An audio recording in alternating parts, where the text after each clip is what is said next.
My name is Kevin Till. I'm known as the Koi Medic, and I'm ex-chairman of the South African Koi Keepers Society. And whilst I was chairman, I realized that there was a need for a person such as myself to go out and analyze water and assist the hobbyist, and I've been doing that ever since.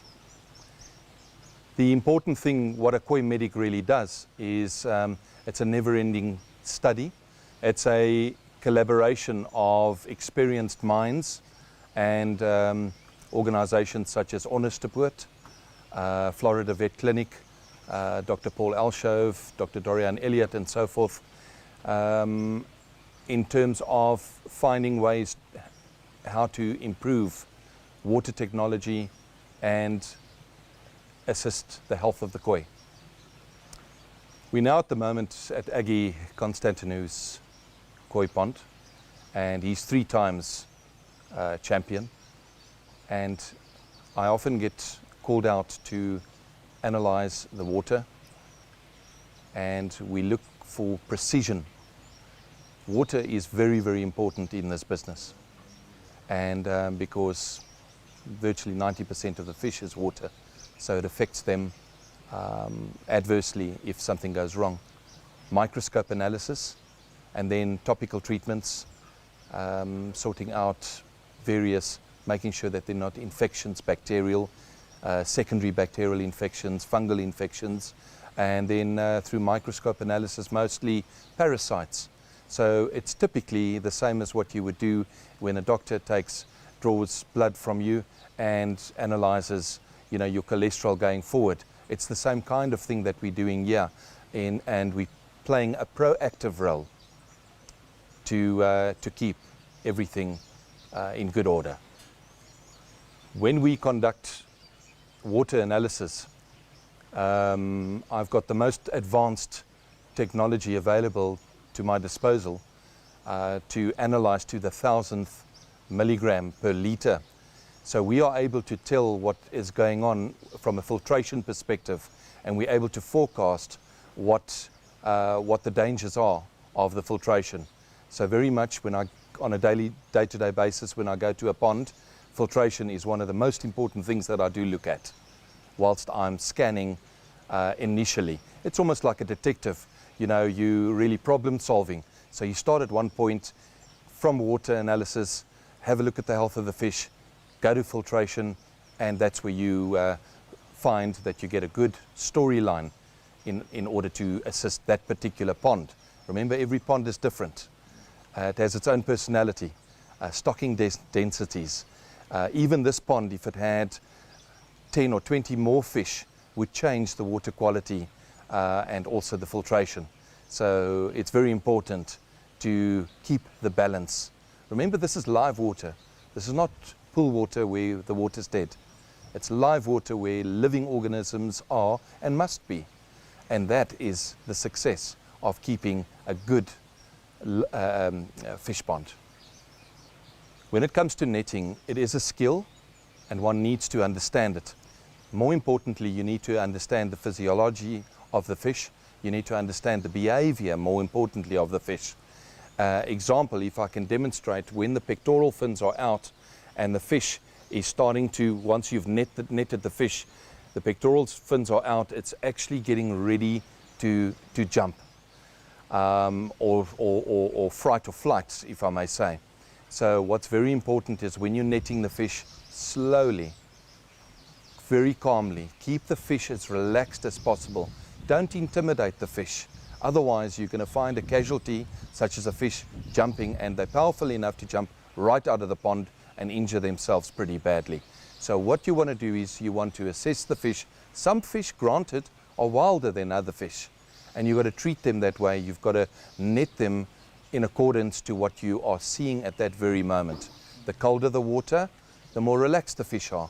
The warmer the water, the more active they are. But they know when they are not being threatened. And it's very important. But bottom line is, go slow when you're netting.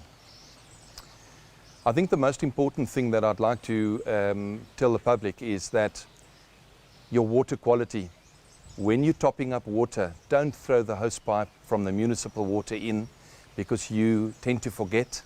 The important thing is mist spray. With the presence of oxygen in that mist spray, chlorine dissipates into the air, evaporates. Very important. And then don't overstock. Critical. When you're purchasing new fish, you must quarantine. To put your fish, even the smallest fish, you can have fatalities with your large fish that you've spent so much on. So quarantine is very important when you purchase new fish. When you're feeding, a fish hasn't got a stomach, it's got a long intestine. The fish food, don't overfeed. The fish food mustn't drift for longer than 10-15 minutes at a time. So rather feed little and often rather than large meal times, because that affects your water.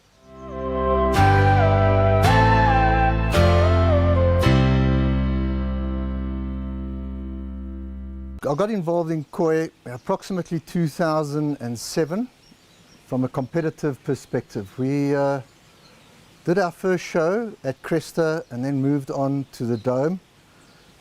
I kept koi on a more casual basis and had a garden feature pond, and this is how I basically got involved. I found it to be a totally infectious hobby, and needed to improve as my knowledge of the varieties and the different fish got better. So I had a desperate need to improve and try and achieve as much as I could in a shorter space of time as possible. In 2008, I undertook a trip to Japan, which was a real eye-opener, and met some of my favorite breeders there, namely Sakai in Hiroshima, and bought a few fish from him, and that's where my hobby progressed from. The garden feature pond soon took a back seat, and we then created what I regarded at the time to be a very state-of-the-art and functional koi pond, with its filtration system and everything else in place. In 2009, we undertook our first show where we got serious about koi keeping. In 2011, I was fortunate enough to win Supreme Grand Champion with a Sankey, which was bought by Gonjiro, and grew it on very nicely. Its first show, it won at approximately 80 centimeters.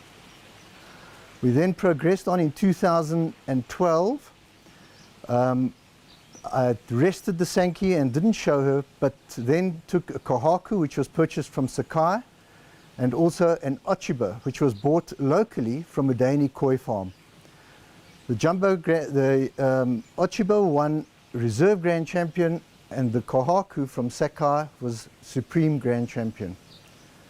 In 2013, I once again showed the Sankey, which had progressed even further and had maintained her quality, and she won Supreme Grand Champion. The breeder is Gonjiro again, the same as in 2011, same fish. We then moved on 2013. The fish repeated this feat, and I was very pleased with the way she'd kept her quality. So looking forward, we are hoping that she could repeat that again, but everybody was very skeptical.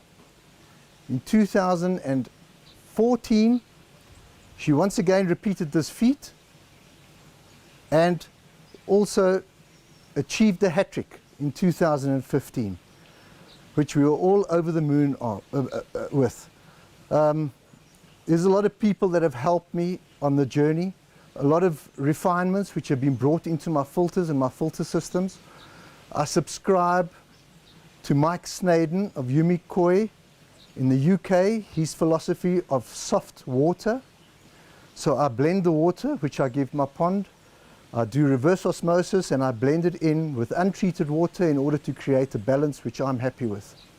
This seems to have allowed the Beni in the Kohakus and the Sankeys to flourish, and the Sumi eventually would come up if the quality was good enough. In 2016, we're hopeful that, well, in the first instance, the Sankey from Gonjiro will be retired as undefeated in all the shows that she's participated in. That has always been my wish and desire, and she's also getting on. So this year our dreams and aspirations are with the Ochiba, which has gone from strength to strength and is approximately 98 cms at the moment. Hopefully she will achieve Jumbo Grand Champion this year, and probably Best Kawarimono Supreme. That is mostly where our dreams for the bigger prizes are. We have a couple of Sakai, Kohakus, Sankis and Showas, which we're hoping are going to compete for the lesser prizes of Supremes. My greatest disappointment is the loss of a prospective GC for this year, and that was a Sakai Sankey, which won runners-up reserve Grand Champion last year in 2015. Unfortunately, I lost her through heavy bacterial infection and couldn't save her, but we move on. This hobby is not for people to give up. I think one needs to be very careful about investing in big money fish, fish that are already of size. One has to strive to understock their pond, keep the water quality as good as possible, and achieve the growth themselves from either a Tosa or a Nisai. Preferably a Nisai, because one knows more or less the path that this fish is going to follow and the quality is already ascertained.